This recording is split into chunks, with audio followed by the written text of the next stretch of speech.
नमस्कार, आप सभी का स्वागत है विंध्य भारत में। मैं हूं आपके साथ साक्षी गुप्ता। आइए बढ़ते हैं कुछ खास खबरों के साथ। पूर्व वित्त और विदेश मंत्री यशवंत सिन्हा ने हजारीबाग में एक नई राजनीतिक पार्टी का गठन किया है, जिसका नाम अटल विचार मंच रखा गया है। रविवार को हजारीबाग के पुराने भाजपा कार्यालय अटल भवन में इस नई पार्टी का दफ्तर खोला गया। सिन्हा ने पार्टी की सदस्यता ग्रहण करते हुए पहले सदस्य के रूप में फॉर्म भरकर शुरुआत की। यशवंत सिन्हा ने घोषणा की है कि उनकी पार्टी आगामी विधानसभा चुनाव में झारखंड की 81 सीटों पर चुनाव लड़ेगी। उन्होंने इस दिशा में प्रक्रिया शुरू कर दी है और कहा है कि ईमानदार उम्मीदवारों को प्राथमिकता दी जाएगी। उन्होंने साफ किया कि अटल विचार मंच न तो चंदा इकट्ठा करने वाला संगठन है और न ही कोई स्वयंसेवी संस्था। यह एक पूर्ण रूप से राजनीतिक पार्टी है और उसी दिशा में काम करेगी। बताते चलें कि गठबंधन को लेकर पूछे गए सवाल पर सिन्हा ने कहा कि फिलहाल पार्टी का लक्ष्य सभी सीटों पर चुनाव लड़ना है। गठबंधन के बारे में बाद में निर्णय लिया जाएगा।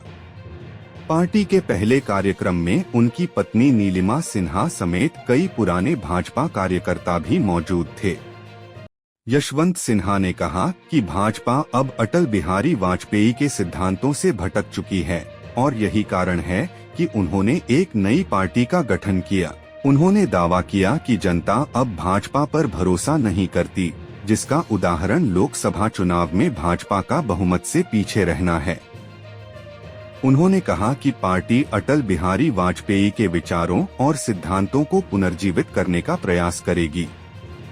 यशवंत सिन्हा ने प्रधानमंत्री नरेंद्र मोदी के झारखंड दौरे के दौरान उनके बयान पर आपत्ति जताई, जिसमें पीएम ने जेएमएम, कांग्रेस और आरजेडी को झारखंड के 3 दुश्मन बताया था। उन्होंने कहा कि प्रधानमंत्री को दुश्मन शब्द की जगह प्रतिद्वंद्वी कहना चाहिए था। उन्होंने सवाल उठाया कि अगर अटल जी होते तो क्या वो भी अपने विपक्षियों को दुश्मन कहते। यशवंत सिन्हा ने कहा कि वर्तमान केंद्र सरकार 2 बैसाखियों पर टिकी हुई है और जैसे ही ये बैसाखियां हटेंगी, सरकार गिर जाएगी। उन्होंने यह भी भविष्यवाणी की कि यह सरकार 5 साल तक नहीं टिक पाएगी और इसके गिरने से देश में नए लोकसभा चुनाव होंगे। असम के मुख्यमंत्री हिमंता बिस्वा शर्मा पर निशाना साधते हुए उन्होंने कहा कि वो झारखंड में सांप्रदायिक माहौल खराब करने के लिए कैंप कर रहे हैं और इससे भाजपा को लाभ होगा। उन्होंने कहा कि झारखंड सरकार को शर्मा के खिलाफ कार्रवाई करनी चाहिए।